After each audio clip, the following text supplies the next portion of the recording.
مولاي صل وسلم دائما أبدا.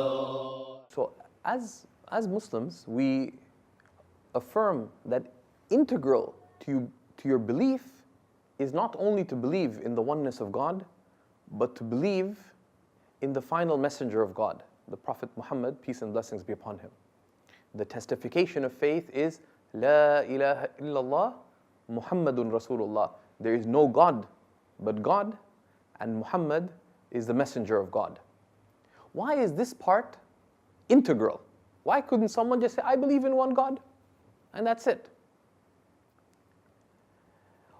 We can answer this at several levels.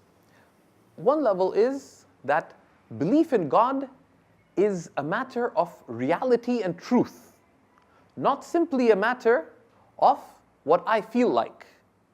Okay? That the wall exists. It's not a personal matter whether I want the wall to be hard or soft. Okay? So you can't say, well, I don't feel like the wall being there. If the wall is there, if you walk into the wall, you'll feel it.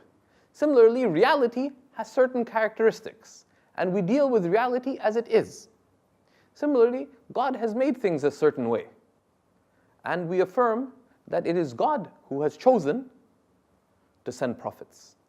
And He chose that there be a finality to that prophethood, and that prophet is the Prophet Muhammad, peace and blessing be upon him, who is the culmination of prophets.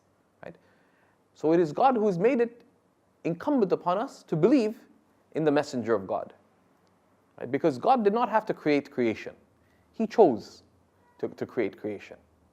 He did not have to send us guidance, but He chose to send us guidance. And He chose to send guidance through prophets. And this is the final of the prophets. This prophet came with a claim of truth, that I am the messenger of God. What was the confirmation of that? The confirmation of that was revelation. That the Quran came as a proof for the claim of the prophethood of the Prophet Muhammad, peace and blessings be upon him. Every prophet was given a confirming miracle, what in Arabic is called a mu'jiza, a miracle or a set of miracles that confirmed the truth of the claim of the prophet to be a prophet of God. So we know the miracles granted Moses, who was in a time when there was magic and as a distinguishing civilizational capacity. And he was given a miracle that none of the magicians in Pharaoh's court could emulate. He threw down his staff, and it consumed all that the magicians had conjured. We know that Jesus Christ, peace and blessings be upon him, was granted a number of miracles centering around healing, because the people amongst whom he was sent were distinguished for their adeptness at medicine. The Prophet, peace and blessings be upon him, both for a particular wisdom, which is he was sent to a people, the Arabs, whose distinguishing civilizational quality was their eloquence. Wars would be won amongst the Arabs on the basis of language. So he was sent with a miracle that was in Arabic, that was inimitable in its linguistic style, in its eloquence, in its rhetoric, but also in its guidance and teachings. That's one aspect, but also because God chose this to be the final message to creation. The Quran came as a lasting miracle. All the other miracles came and went. Those healed by Jesus, peace and blessings be upon him, died in their lifetimes. But the Quran is a lasting miracle. And it is the Quran that confirms the truth of the Prophet, peace and blessings be upon him's claim externally.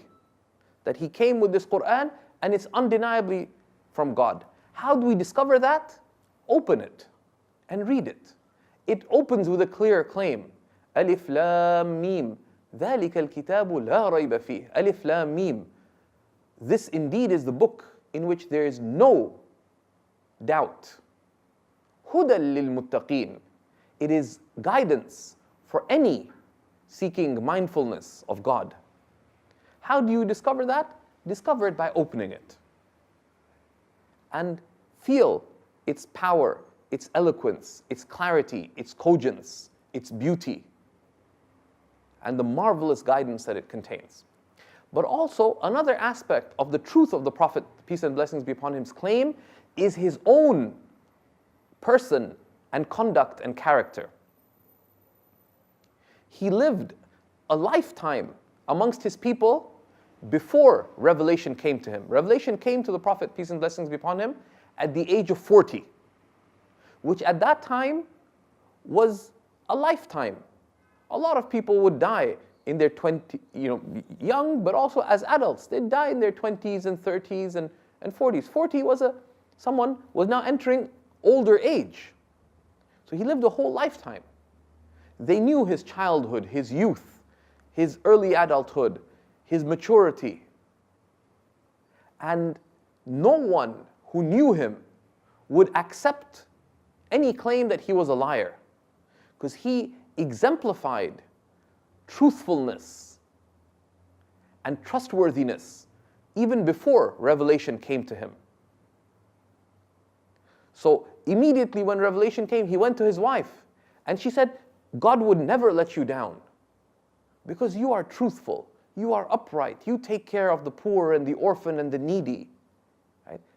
He embodied all virtue. And one of the marvels of our religion is that we know every detail about the person, the conduct, the character, the life, the words, the teachings of the Prophet, peace and blessings be upon him. And to know why the final guidance calls us to believe in this messenger, and to know why that final guidance is truly an embodiment of divine mercy and good, why it is a true understanding of divine oneness. Find out about the Prophet, peace and blessings be upon him, because his life is a proof that he is the messenger of God. His life tells you that this is how a human being should live. No one lived a life more virtuous than the Prophet, peace and blessings be upon him. No one lived a life more honest than the Prophet, peace and blessings be upon him. No one spread as much good as he did, peace and blessings be upon him. How do we find out about that? Learn about his life. Learn about his character, his conduct. And as his son-in-law, Ali ibn Abi Talib, said that whoever saw him for the first time would be in awe of him, would be marveled by him. But any who came to know him would love him. So if you come to know him, you will fall in love. And you'll realize that this is the means to the love of God.